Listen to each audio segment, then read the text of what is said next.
গত 22শে এপ্রিল পহেলগাঁও ঘটনার পরের দিনই 23শে এপ্রিল পাকিস্তান সেনাদের হাতে বন্দী হন ভারতীয় বিএসএফ জওয়ান পূর্ণম কুমার সাউ। প্রায় এক মাস বাদে এদিন 23শে মে রিসরায় নিজের বাড়িতে ফিরলেন পাকিস্তান সেনার হাত থেকে মুক্তিপ্রাপ্ত বিএসএফের জওয়ান পূর্ণম কুমার সাউ। এদিন হাওড়া স্টেশনে তাকে আনতে যান রিসরার পুরপ্রধান বিজয় সাগর মিশ্র, তার বাবা ভোলানাথ সাউ সহ অন্যান্যরা। এদিন সাংবাদিকদের প্রশ্নের উত্তরে হাওড়া স্টেশনে বিজয়সাগর মিশ্র কি বলছেন বা পূর্ণম কুমার সাউ কি বলছেন আমরা শুনে নেব। খুব ভালো লাগছে, আমাদের ঘরের ছেলে, বাংলার ছেলে, আমাদের দেশের জওয়ান, আমাদের বাংলার গর্ব, দেশের জওয়ান বাড়ি ফিরছে। এটা আমাদের আজকের দিন খুব আনন্দের দিন। আপনার সঙ্গেই তো একদম পূর্ণম আছে, ইতিমধ্যেই তাকে মালা পরিয়েছেন। আপনার ভাইয়ের মতো কি বলবেন, কেমন লাগছে তাকে বাড়ি যেতে? আরে আমার পরিবারের সদস্য বাড়ি এসছে, আমার তো মানে খুব আনন্দের দিন। आप लोग का शुक्रिया अदा है कि जिसके वजह से मैं इंडिया वापस आ गया।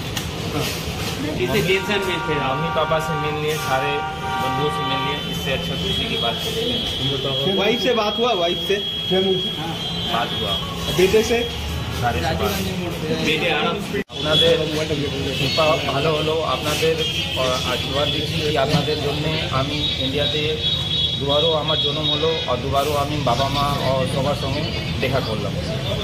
এর থেকে বেশি বেশি আমার তরফ থেকে ধন্যবাদ।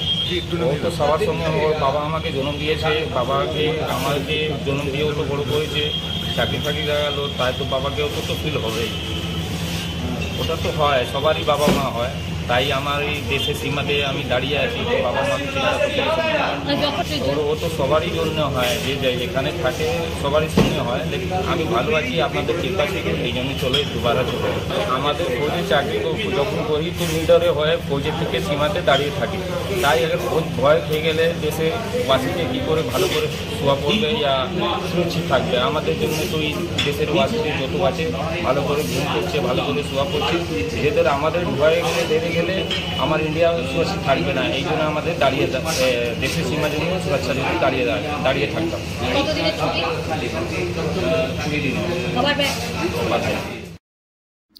মানুষ যে এখন ক্রমশ আয়ুর্বেদিক চিকিৎসার উপর আস্থা রাখতে শুরু করেছে তা বোঝা গেল এদিন চুঁচুড়ায় আয়োজিত হুগলি স্বাস্থ্য মেলা স্টলে গিয়ে।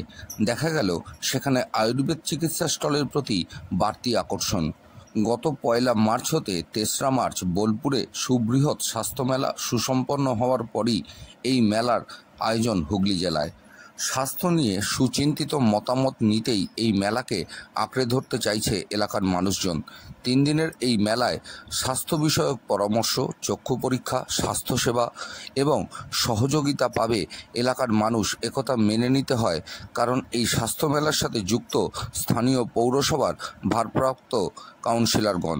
এদিন অনুষ্ঠানের উদ্বোধনে উপস্থিত ছিলেন হুগলি চুঁচুড়া পৌরসভার পৌরপ্রধান অমিত রায়, চুঁচুড়া আদালতের আইনজীবী সুব্রত ভট্টাচার্য, মেলার সভাপতি শ্যামাপ্রসাদ মুখোপাধ্যায়, মেলার সম্পাদক জয়দেব অধিকারী, জেলা পরিষদের কর্মাধ্যক্ষ নির্মাল্য চক্রবর্তী, সমাজসেবী সেবায়ন দাশগুপ্ত সহ বিভিন্ন সরকারি আধিকারিকগণ উপস্থিত ছিলেন এদিনের এই স্বাস্থ্য মেলায়। এদিন চিকিৎসকদের সম্বর্ধনা দেওয়া হয়, পাশাপাশি বিশিষ্ট অতিথিদেরও বরণ করে নেওয়া হয়। হুগলি জনস্বাস্থ্য সোশ্যাল ওয়েলফেয়ার অর্গানাইজেশনের আয়োজনে এই স্বাস্থ্য মেলার 3 দিনের এই স্বাস্থ্য মেলার থাকছে স্বনির্ভর গোষ্ঠীরও বিভিন্ন স্টল। তাকে আমরা মেলা কমিটির তরফ থেকে স্বাগত জানাচ্ছি। এবং এই মেলা বেশ কয়েক বছর ধরে হয়েছে এবং তার মাধ্যমে আমাদের এই অঞ্চলের মা বোনেরা তাদের তৈরি করা দ্রব্য মানুষের কমিটির পক্ষ থেকে আন্তরিক শুভেচ্ছা এবং স্বাগত জানাচ্ছি। আর এই মুহূর্তে CIC অর্থাৎ আমাদের স্বাস্থ্য দপ্তরের চেয়ারম্যান কাউন্সিল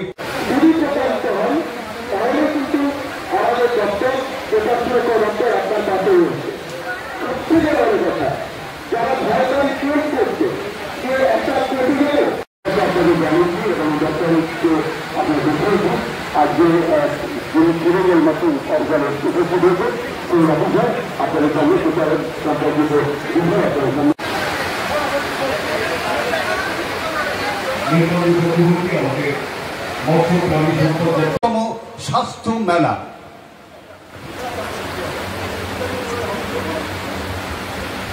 এই স্বাস্থ্য মেলার যিনি সভাপতি তিনি এই মুহূর্তে বরণ করছেন। এই স্বাস্থ্য উত্তরসূরি দরকার, যে কোনো ভালো কাজের একটা তারিফ পাওয়া দরকার এবং যে কোনো ভালো কাজকে আগামী দিনেও এগিয়ে নেওয়া দরকার। কেননা আমরা যে মতবাদে বিশ্বাসী, আমরা যে শিক্ষায় শিক্ষিত, আমরা যে দীক্ষায় দীক্ষিত, আমাদের মাননীয় মুখ্যমন্ত্রী গত 21শে জুলাই প্ল্যাটফর্ম থেকে বলেছিল আমাদের যে তৃণমূল কংগ্রেস নামক যে দলটি, সেই দলটি প্রাথমিকভাবে হচ্ছে সেবার দল, রাজনৈতিক দল হচ্ছে দ্বিতীয়। আমাদের প্রথম পরিচয়, আমরা নিরবিচ্ছিন্নভাবে 365 দিন 24 ঘন্টা মানুষের সঙ্গে ছিলাম, মানুষের সঙ্গে আছি এবং অদূর ভবিষ্যতেও মানুষের সঙ্গে থাকবো। শরীর ভালো এবং আমরা মানুষ তো সরকারি পরিষেবা পায়, ব্যাপক পায় এবং স্বাস্থ্য সাথী কার্ডের ভেতর দিয়েও আমাদের মাননীয় মুখ্যমন্ত্রী পরিষেবা দিচ্ছে। কিন্তু যে কোনো স্বাস্থ্যমেলা সেটা মানুষেরই উপকারে লাগে এবং এই স্বাস্থ্যমেলারও আমরা সফলতা কামনা করছি। অনেক জায়গায় দেখা যাচ্ছে যে বিভিন্ন আপনারই তাদেরকে আমন্ত্রণ করেছে, তারা এসে স্টল দিয়েছে, এটাও ভালো। তাদের বিপণন দ্রব্য যেসব তারা তৈরি করেন সেগুলো যাতে মানুষের কাছে বিক্রি হয় সেটাও একটা গুরুত্বপূর্ণ ব্যাপার। 2025 অর্গানাইজ জনস্বার্থ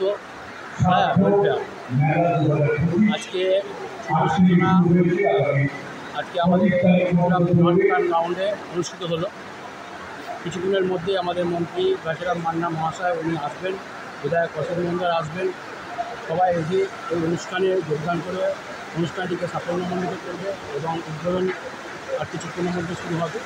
আমাদের এই মেলাটা মূলত হলো একটা কারণ, যেটা হচ্ছে যে আমাদের সভাপতি মেলার মহাশয়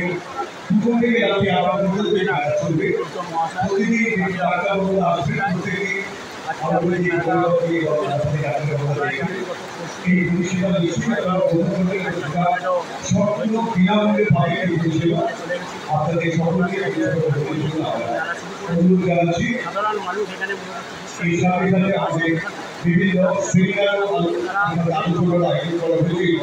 জানতে পারে।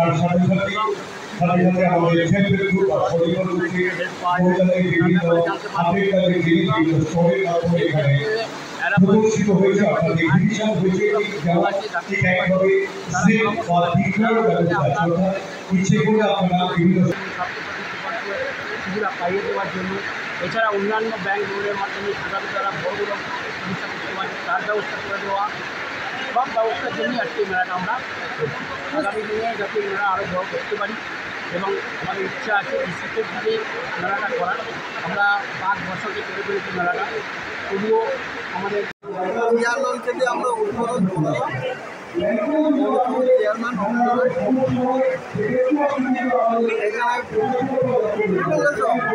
কতদিন ধরে চলবে? 3 দিন। আর কতগুলো স্টল এসছে? স্টল কতগুলো? তার সংখ্যাটা আমি বলতে পারছি না। আমরা দেখে হচ্ছে সবাইকে সহযোগিতার হাত বাড়িয়েছিল, কিন্তু আমাদের বৃষ্টিটা আমাদের প্রোগ্রামগুলো খুব ক্ষতি করেছিল, যার জন্য বৃষ্টিটা না হলে আজকে মানুষের এখানে যেসব ডাক্তারবাবুরা এসেছে তাদের থেকে চিকিৎসা পাওয়ার জন্য বহু মানুষই আছে। প্রবীর ঘোষালের সাথে শ্যামল সেনার রিপোর্ট, সংবাদ 24।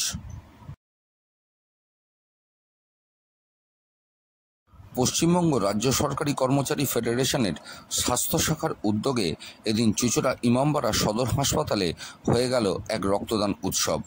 এদিনের এই রক্তদান উৎসবে উপস্থিত ছিলেন চুঁচুড়ার বিধায়ক অসিত মজুমদার, সপ্তগ্রামের বিধায়ক তপন দাশগুপ্ত, জেলার মুখ্য স্বাস্থ্য আধিকারিক সহ অন্যান্য বিশিষ্ট সরকারি আধিকারিকরা। আমাদের সুপার সাহেব আছেন, অত্যন্ত অ্যাক্টিভ সুপার আমাদের ইমামবাড়া হাসপাতালে, ডেপুটি সুপার সাহেব আছেন, আমাদের চেয়ারম্যান অমিত রায়, ফেডারেশনের জেলা সভাপতি দীপ্তি, ডেপুটি এখানে সুপার আছেন, ডেপুটি সুপার রক্ত দিয়েছেন তাকে আমি আন্তরিক কৃতজ্ঞতা জানাই এবং কর্মচারী ফেডারেশনের সমস্ত সদস্যগণ তাহলে আমি ধন্যবাদ জানাচ্ছি। আপনারা জানেন যে আমাদের দেশে এবং রাজ্যে 4 মাস রক্তের অত্যন্ত ক্রাইসিস হয়, বিশেষ করে গরমকালে। এখনো পর্যন্ত সায়েন্স রক্তের আবিষ্কার করতে পারেনি।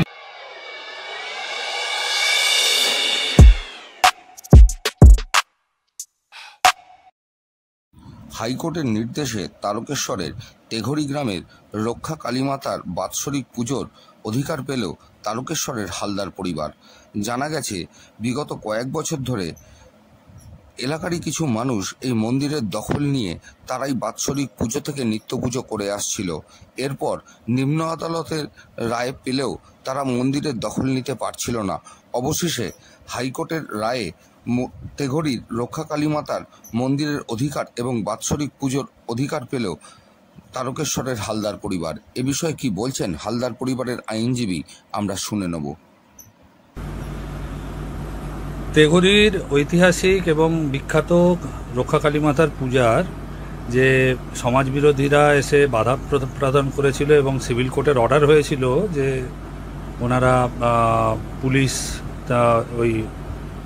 ওনাদের আটকাবেন এবং ওনারা এখানে ঢুকতে পারবেন না, তাতে যে পুলিশ হেল্পের অর্ডার হয়েছিল, পুলিশ সেটাতে সহযোগ করছিল না। তার পরিপ্রেক্ষিতে আমরা হাইকোর্টে একটি রিট অ্যাপ্লিকেশন ফাইল করি। আজকে জাস্টিস তীর্থঙ্কর ঘোষের ঘরে সেই ম্যাটারটির শুনানি হয়। তীর্থঙ্কর ঘোষ ম্যাটারটি শুনে ডাইরেকশন দিয়েছেন এসপি এবং ডিএসপিকে তারা তত্ত্বাবধান করে পুজোটি করাবেন। বলাগড় ব্লক বিজেপি নেতৃত্বের ডাকে এদিন বিকেলবেলা বলাগড় হাসপাতাল মোড় থেকে জিরাট মোড় পর্যন্ত তিরঙ্গা যাত্রা করল বিজেপির নেতাকর্মীরা। এদিনের এই তিরঙ্গা যাত্রায় উপস্থিত ছিলেন হুগলি সাংগঠনিক জেলা বিজেপির সভাপতি গৌতম চ্যাটার্জি, হুগলি জেলা সাংগঠনিক বিজেপির সাধারণ সম্পাদক সুরেশ সাউ সহ বলাগড়ের স্থানীয় বিজেপির নেতাকর্মীরা। এদিন 150 ফুটের জাতীয় পতাকা নিয়ে মিছিল করেন বিজেপি নেতৃত্ব।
আসুন সকলে মিলে এই তেরঙ্গা যাত্রায় পা মেলান এবং ভারতবর্ষের গৌরবময় সেনার পাশে দাঁড়ান, সেনার শক্তি বাড়ান।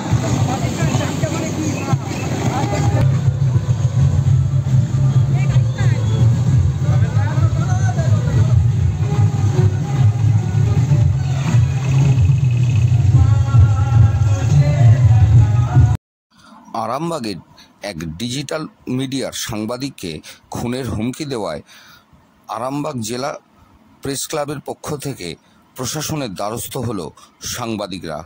এদিন আরামবাগ থানার আইসির সঙ্গে দেখা করে কথা বলেন সাংবাদিকরা।